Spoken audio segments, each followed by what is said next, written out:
Hello दोस्तों, आज मैं आपको दुनिया और इतिहास के कुछ अनसुलझे और रहस्यमय घटनाओं के बारे में बताने जा रहा हूं, जो शायद आपने ना सुने हों। पिछले वीडियो में मैंने ऐसे ही कुछ अनसॉल्व मिस्ट्री फैक्ट के बारे में बताया था। अगर आपने वो वीडियो नहीं देखी है तो लिंक डिस्क्रिप्शन पर है। तो आइए चलते हैं कुछ अनसुलझे रहस्यमय सच्ची घटनाओं की तरफ। दी फ्लेनेन आइजल्स लाइट हाउस। स्कॉटलैंड के वेस्ट कोस्ट में स्थित फ्लेनेन आइलैंड एक ऐसा द्वीप है जो पूरी तरह से निर्जन है, जहां दूर दूर तक किसी एक इंसान के भी निशान नहीं है। इसी द्वीप में एलिनमोर जगह पर एक लाइट हाउस है जिसे द फ्लेनेन आइजल्स लाइट हाउस कहते हैं, जो कि रहस्यों का एक केंद्र है। 26 दिसंबर 1990 को एक छोटा जहाज फ्लेनेन आइलैंड के तट पर रुका हुआ था। इस जहाज में कैप्टन जेम्स हार्वी थे और उनके साथ में जोसेफ मूर, जो फ्लेनेन लाइट हाउस के नए कीपर थे। जैसे ही जहाज लैंडिंग प्लेटफॉर्म पर पहुंचा, कैप्टन हार्वी किसी को उनके आने का इंतजार नहीं करते देख हैरान रह गए। उसने अपने जहाज का हॉर्न बजाया और ध्यान आकर्षित करने के लिए एक फ्लेयर भी जलाया, लेकिन किसी ने भी जवाब नहीं दिया और ना ही कोई प्रतिक्रिया हुई। जोसेफ मोर, जो इस नई लाइट हाउस के कीपर थे, वो अब लाइट हाउस की तरफ खुद जाने लगा। जैसे ही वो लाइट हाउस पर गए, मूर ने देखा कि वहां कुछ तो गड़बड़ है। लाइट हाउस का दरवाजा खुला हुआ था और एंट्रेंस हॉल में 3 में से 2 रेनकोट गायब थे। मूर ने किचन में जाके चेक किया तो वहां पर आधा खाया हुआ खाना और एक गिरी हुई चेयर मिली। जैसे जैसे वो जांच कर रहा था, रसोई की घड़ी देखते देखते बंद हो गई थी। जोसेफ ने बाकी लाइट हाउस की तलाशी जारी रखी, लेकिन लाइट हाउस के कीपर का कोई पता नहीं चला। वो कैप्टन हार्वी को सूचित करने के लिए जहाज पर वापस भागा, जिसने बाद में पूरी द्वीपों की खोज की, लेकिन वहां कोई नहीं मिला। उस लाइट हाउस को पहले 3 कीपर्स द्वारा संचालित किया जा रहा था, जो थे जेम्स डुकार्ड, थॉमस मार्शल और विलियम मैक आर्थर। किसी भी कीपर्स का कोई निशान नहीं था, ना तो लाइट हाउस के अंदर और ना ही द्वीपों पर। तीनों कीपर्स द्वीप से रहस्यमय तरीके से गायब हो गए थे और ना ही कभी कोई शव मिला। बहुत सारे सर्च ऑपरेशंस किया गया, लेकिन सभी नाकाम रहे। लेकिन कुछ रहस्यमय और आश्चर्यजनक अटकलें सामने आई, जिसकी लेख कुछ समाचार और पत्रिकाओं में प्रकाशित हुई थी। बहुत सारे अकल्पनीय कहानियां भी सामने आई, जैसे कि फ्लेनेन आइलैंड के समुद्र में एक समुद्री सर्प को देखना, जो कि लॉकनेस मॉन्स्टर बताते हैं। ये एक ऐसी प्राचीन जीव है जो अक्सर स्कॉटलैंड के समुद्र में देखे जाने का दावा किया जाता है। किसी ने उस समुद्र में भूतों से भरी नाव की भी बातें की है, जो कि पुरुषों को देखते ही उनके साथ ले जाता है। कंट्रोवर्शियल थ्योरी से ये भी कहा जाता है कि तीनों कीपर्स ने कुछ एलियंस यानी कि परग्रही का भी सामना किया होगा और उन्हें अकेले देख परग्रही द्वारा अपहरण किया गया होगा। आधिकारिक रिपोर्ट से ये भी बताते हैं शायद तीनों कीपर्स साथ में अपनी नई जिंदगी शुरुआत करने के लिए वहां से कहीं दूर चला गया होगा। लेकिन इनमें सबसे अजीब और उलझन करने वाली बात यह है कि उस लाइट हाउस में एक ऑफिशियल लॉग बुक था, जो तीनों कीपर्स अपने शिफ्ट के दौरान उस लॉग बुक में दिन भर की जानकारी और एक्टिविटीज को मेंटेन करके रखता था। जब अधिकारियों ने उस लॉग बुक में की गई एंट्री को पढ़ने लगा तो सभी परेशान और उलझन में थे। उसमें लिखा था, आज बहुत तेज हवाएं चल रही है जो मैंने 20 वर्षों में पहले कभी नहीं देखी। जेम्स आज बहुत शांत है और डोनाल्ड रो रहा है। अगले पन्ने में और भी परेशान करने वाली बातें लिखी गई थी। आज तूफान और ज्यादा उग्र और गुस्से से भरी है। लहरें और हवाएं बहुत तेज है और हम तीनों प्रार्थना कर रहे हैं। कहा जाता है कि अंतिम लॉग बुक की एंट्री 15 दिसंबर को की गई थी, जिसमें लिखा गया था कि आज तूफान समाप्त हो गया और समुद्र शांत है, ईश्वर सब पर है। इस लॉगबुक में आखिर किस चीज के बारे में लिखा गया है, ये भी आज एक रहस्य है। हालांकि तीनों कीपर्स के गायब होने के बारे में कई सारे कंट्रोवर्शियल थ्योरीज है, लेकिन फिर भी ये मामला अभी भी अनसुलझा और रहस्यमय है। The mystery of Qamar Dhawan. Qamar Dhawan एक पर्वतीय श्रृंखला है जो दक्षिण पूर्व रशिया साइबेरिया के बुरियातीय क्षेत्र में है, जो बैकाल झील के नीचे स्थित है। साल 1993 में खमर धवन में एक रहस्यमय घटना घटती है। ल्यूडमिला कोरोविना के नेतृत्व में एक हाइकिंग ग्रुप के 7 सदस्यों में से 6 सदस्यों की बहुत खौफनाक और रहस्यमय परिस्थितियों में मौत हो जाती है।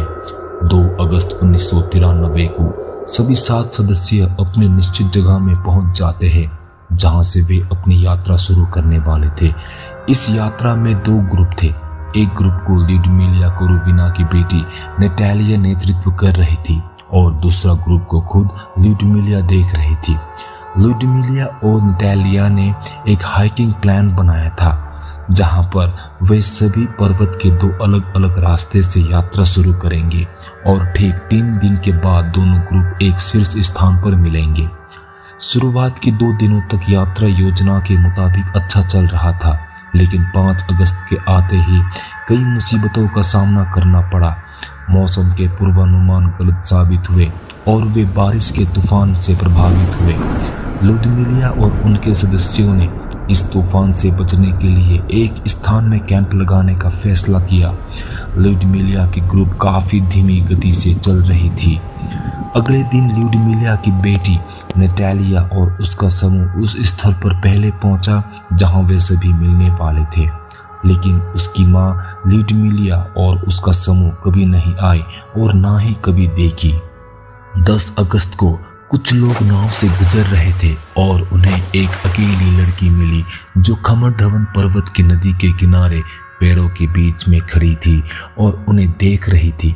जब वे उसके पास पहुंचे तो लड़की सूखे खून से लथपथ थी और सदमे में थी। उन लोगों ने तुरंत उस लड़की को वहां के एक नजदीक पुलिस स्टेशन में ले गया और कुछ पूछताछ करने पर लड़की की पहचान वैलेंटिन यूतोचेको के रूप में हुआ। वो बोलने की स्थिति में नहीं थी, वो आहत, भयभीत और दहशत में थी।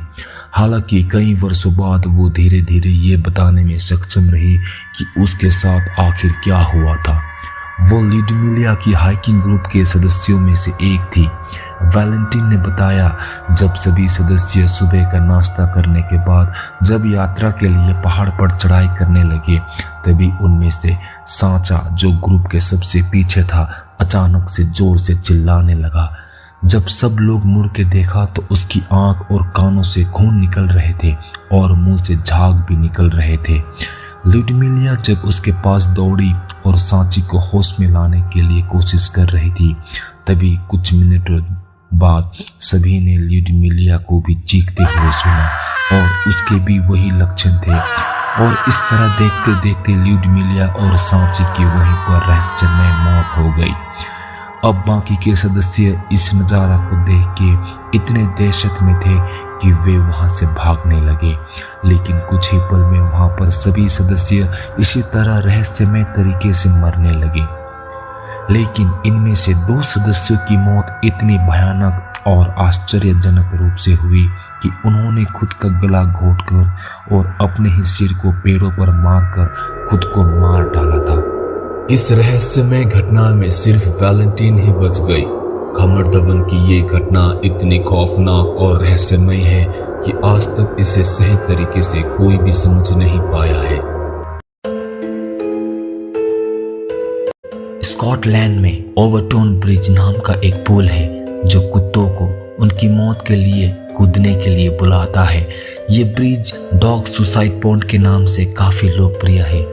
1960 के दशक की शुरुआत में 50 से अधिक कुत्ते इस ब्रिज से कूद के मर चुके हैं, लेकिन 600 से ज्यादा कुत्ते ने इस ब्रिज से कूदने की कोशिश की है, लेकिन कुछ बच भी गए हैं। The Scottish society for the prevention of cruelty to animals संस्था ने अपने प्रतिनिधियों को इस रहस्यमय घटना की जांच के लिए भेजा था, लेकिन उन्हें कोई सफलता नहीं मिली। वैज्ञानिक संदर्भ में ये एक बहस का विषय बना हुआ है कि क्या कुत्ते आत्महत्या के प्रयास करने में सक्षम है। सबसे दिलचस्प तथ्य ये है कि ओवरटोन ब्रिज से कुत्तों को एक ही स्थान से, खास तौर पर हमेशा धूप और शुष्क दिनों में ही, कुछ रहस्यमय शक्ति आकर्षित करता है। इस ब्रिज ने कई सारे पैरानॉर्मल थ्योरीज को जन्म दिया है, जिसमें ये शामिल है कि पुल प्रेतवादी यानी कि हॉन्टेड है और यहाँ पर कुछ क्रीचर्स भी होने की बात कह जाती है। लोगों ने अक्सर एक बात की ओर गौर की है, इस पुल में जब कोई भी कुत्ता गुजरता है तो वो एक खास जगह पर जाके रुकता है और कुछ सूंघने की कोशिश करते हैं। वैज्ञानिकों ने बताया कि पुल के नीचे एक तरह का ध्वनि मौजूद है जिसे केवल कुत्ते ही सुन सकते हैं। जो कुछ भी इस घटना का कारण बन रहा है उससे पुल से गुजरने वाले जानवरों पर असर पड़ रहा है। खास तौर पर कुत्ते इस रहस्यमय घटना का शिकार होते हैं। वैज्ञानिक और पैरानॉर्मल इन्वेस्टिगेटर इस बात से हैरान हैं कि आखिरकार कुत्ते ही क्यों इस पुल से कूदने की कोशिश करते हैं। ये भी आज एक अनसुलझा रहस्य है।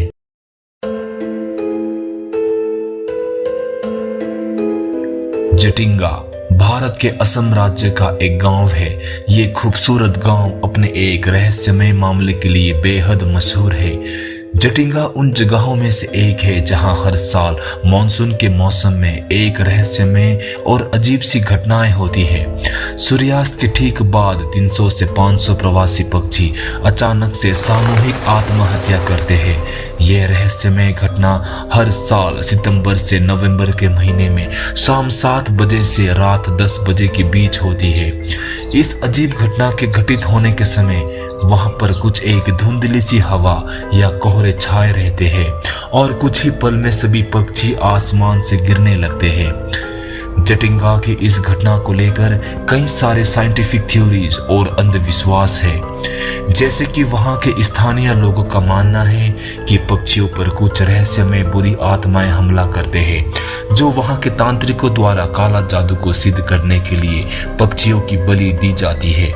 वैज्ञानिक सिद्धांत से हमें ये पता चलता है कि इस क्षेत्र में एक तरह का चुंबकीय भूमिगत है और जटिंगा अधिक ऊंचाई में होने के कारण से वहां तेज हवाएं और कोहरे छाए रहते हैं, जिसकी वजह से पक्षी वहां भटक जाते हैं और वे गांव की रोशनी की ओर आकर्षित होते हैं, जिससे वे पेड़ में टकरा जाते हैं और गिरकर मौत हो जाती है।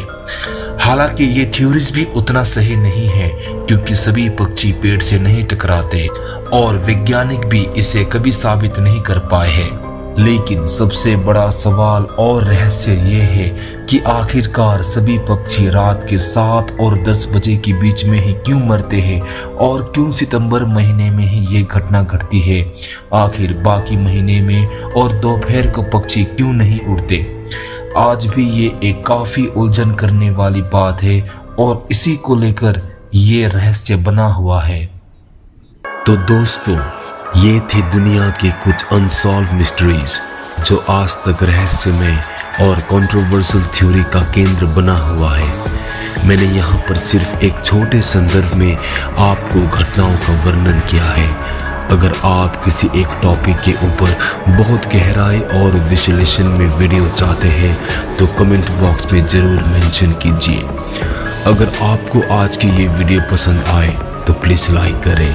आपकी एक लाइक से मुझे बूस्ट मिलती है और चैनल पर नए हैं तो प्लीज़ सब्सक्राइब करें ताकि मैं आपको ऐसे ही रहस्यमय से भरी वीडियो लाता रहूं। देखते रहिए ऑकल्ट एंड पैरानॉर्मल यूनिवर्स।